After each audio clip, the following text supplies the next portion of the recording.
بسم اللہ الرحمن الرحیم۔ معزز خواتین و حضرات، السلام علیکم ورحمۃ اللہ وبرکاتہ۔ دین اسلام انسانی غلامی کے سراسر خلاف ہے کہ انسان انسانوں کا غلام رہے، لیکن دین اسلام نے ساتھ ساتھ یہ بھی ایک اصول رکھا ہے کہ جو غلام رب کائنات کے زیادہ قریب ہیں، اللہ تعالیٰ کی اطاعت کرنے والے ہیں، انہیں ترجیح دی جائے آزادی کے معاملے میں۔ یہی ہمارے آج کے قرآن مجید کے سبق کا موضوع ہے کہ غلام کی آزادی کے معاہدے کی بنیادی شرط کیا ہے۔ معمول کے مطابق سب سے پہلے آیت مبارکہ کی اس حصے کی تلاوت کریں گے جو ہمارے اس موضوع کے ساتھ تعلق رکھتا ہے یا جس کا یہ موضوع ہے۔ اعوذ باللہ السمیع العلیم من الشیطان الرجیم۔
معزز خواتین و حضرات، رب کائنات کی پاکیزہ کتاب قرآن مجید قرآن مجید کا یہ پارہ ہے 18واں سورہ مبارکہ کا نام النور، اور اس سورہ مبارکہ کی آیت مبارکہ ہے 33ویں، جس کا دوسرا حصہ ہم آج کل پڑھ رہے ہیں۔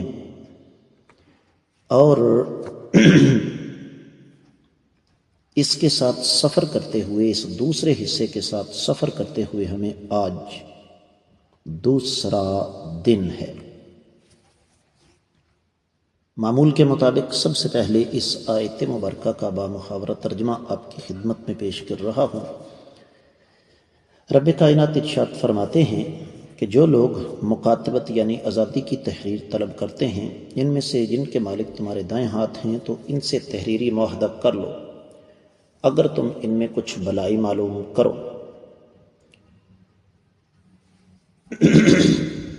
اور انہیں اللہ تعالیٰ کے دیے ہوئے مال میں سے کچھ نہ کچھ ضرور دو۔ آپ اور میں اس بات سے بخوبی آگاہ ہیں کہ موضوع یہ چل رہا ہے کہ اگر کوئی غلام اپنے آقا سے آزادی کا معاہدہ کرنا چاہے تو پھر اس کی شرعی حیثیت کیا ہے۔ اہل علم نے اس حوالے سے بڑی تفصیل ہمارے سامنے رکھی لیکن میں اختصار کے ساتھ چند امور آپ کے سامنے رکھتا ہوں۔ امام ابن الفرس نے احکام القرآن میں یہ لکھا ہے کہ ان الفاظ کا مخاطب بنیادی طور پر وہ طبقہ ہے جو اپنے آپ کو آقا کہتا ہے، جو کہ غلاموں کے مالک ہیں۔ تو شریعت اسلامیہ انہیں اس بات کی دعوت دے رہی ہے، بلکہ حکم دے رہی ہے کہ اگر تم یہ محسوس کرو کہ تمہارے غلام کمائی کر کے اپنا قرض اتار سکتے ہیں، وعدے کی واپسداری کر سکتے ہیں، تو تم ان کے ساتھ تحریری معاہدہ کر سکتے ہو۔ امام قرطبی رحمہ اللہ اپنی تفسیر میں ارشاد فرماتے ہیں کہ اس سے مراد یہ ہے کہ مالک اپنے غلام کے ساتھ اس بات کا معاہدہ کر لے کہ تم قسطوں کی شکل میں مجھے اتنے پیسے ادا کر دو گے۔ اس حوالے سے پھر جیسے میں نے عرض کیا بڑی لمبی چوڑی بحث ہے۔ امام کاسانی نے بدائع الصنائع میں، امام ابن رشد نے بدایت المجتہد میں، امام عمرانی نے البیان فی مذہب الامام الشافعی اور امام ابن قدامہ نے المغنی میں اس پر بہت کچھ بیان فرمایا۔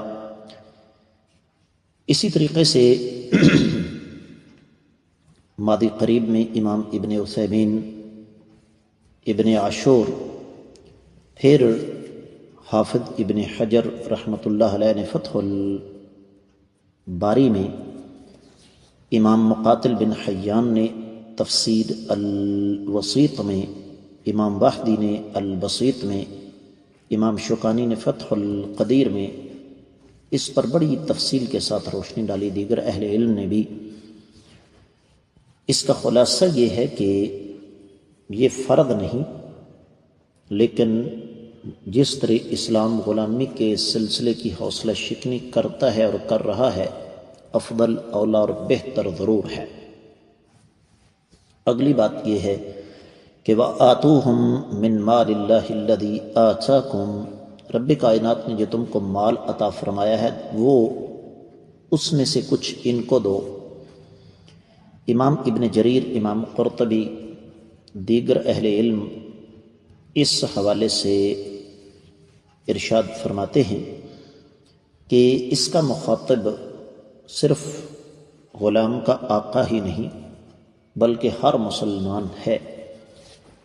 خلاصہ کلام یہ ہے کہ اگر ایک غلام اللہ سے ڈرنے والا ہے، با اصول ہے، وہ آزادی چاہتا ہے،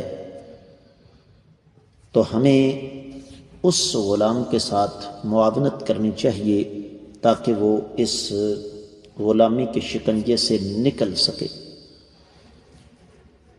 اور اس سلسلے میں اگر زکوٰۃ کا مال بھی استعمال کرنا پڑے تو اس میں کوئی حرج والی بات نہیں ہے۔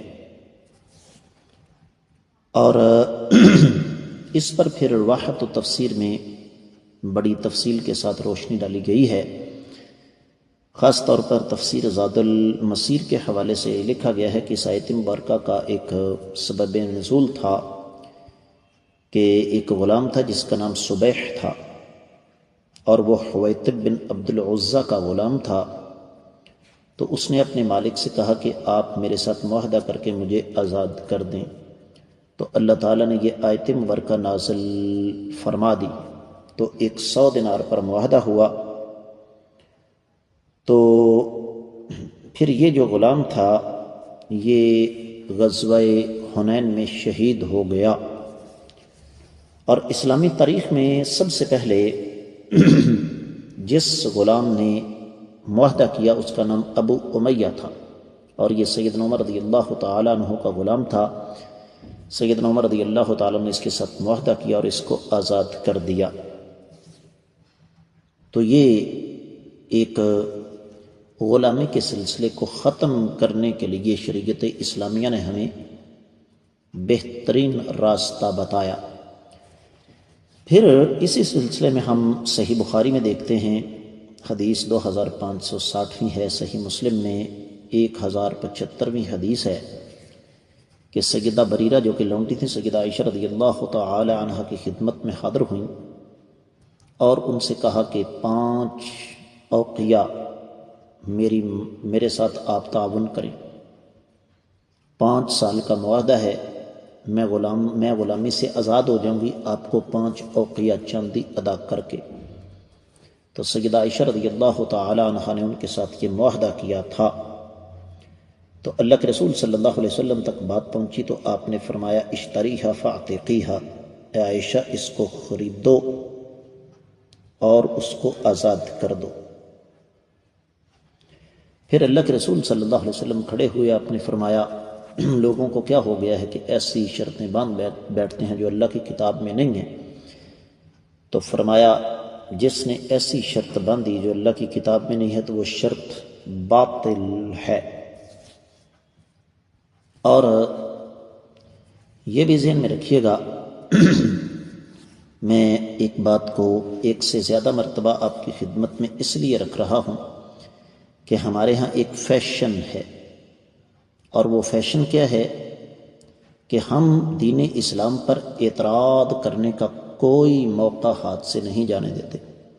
افسوس کی بات یہ ہے کہ یہ کام بلکہ یہ فعل شنیع کلمہ گو مسلمان کر رہا ہے، جس کا اصل فریضہ تو یہ تھا کہ یہ اسلام کا دفاع کرتا، لیکن یہ مسلمان اسلام پر اعتراض کر رہا ہے۔ اور اعتراض کا پس منظر کیا ہے یہ بھی میں آپ کو سمجھا دوں کہ اصل میں ہم لوگ بدترین ذہنی غلامی کا شکار ہیں۔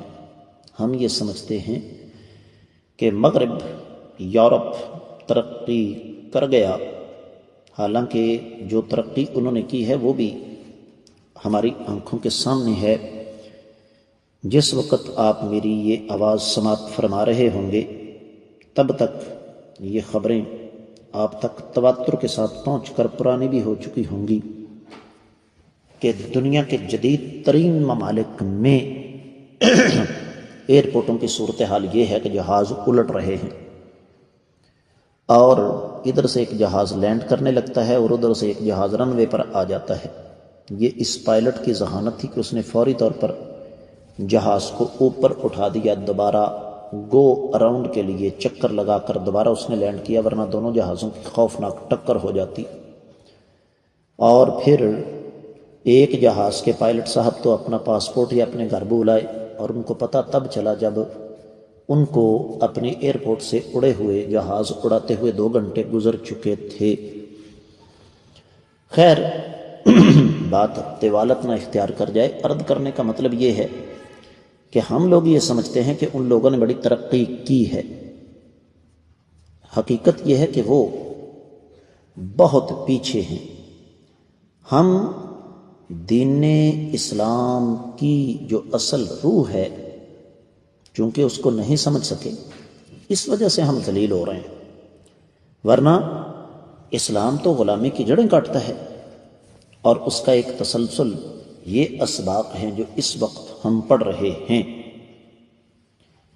اور پھر اس سلسلے میں ایک اور بات بھی ذہن میں رکھیے گا کہ جب ایک تحریری معاہدہ ہو گیا تو پھر ایک درم بھی اگر باقی ہے تو تب تک وہ شخص غلام رہے گا۔ تو اس کا معنی یہ ہے کہ اگر کوئی غلام خیر و برکت والا ہے، نیک ہے، اللہ سے ڈرنے والا ہے، تو ایک تو مالک کو اس کے ساتھ معاہدہ کر لینا چاہیے، اور دوسرا مجھے آپ سب کو ایسے غلام کے ساتھ تعاون کرنا چاہیے تاکہ وہ غلامی کی زنجیروں سے آزاد ہو کر ایک عام انسان کی طرح زندگی بسر کر سکے اور غلامی کا سلسلہ ختم ہو سکے۔ میں امید کرتا ہوں کہ اس آیت مبارکہ کا یہ دوسرا حصہ آپ کو اچھی طرح سمجھ آ گیا ہوگا۔ آپ لوگوں سے خصوصی طور پر گزارش اپنی نیک تمناؤں میں دعا یاد رکھیے گا۔ آج کے سبق سے اجازت دیں۔ السلام علیکم ورحمۃ اللہ وبرکاتہ۔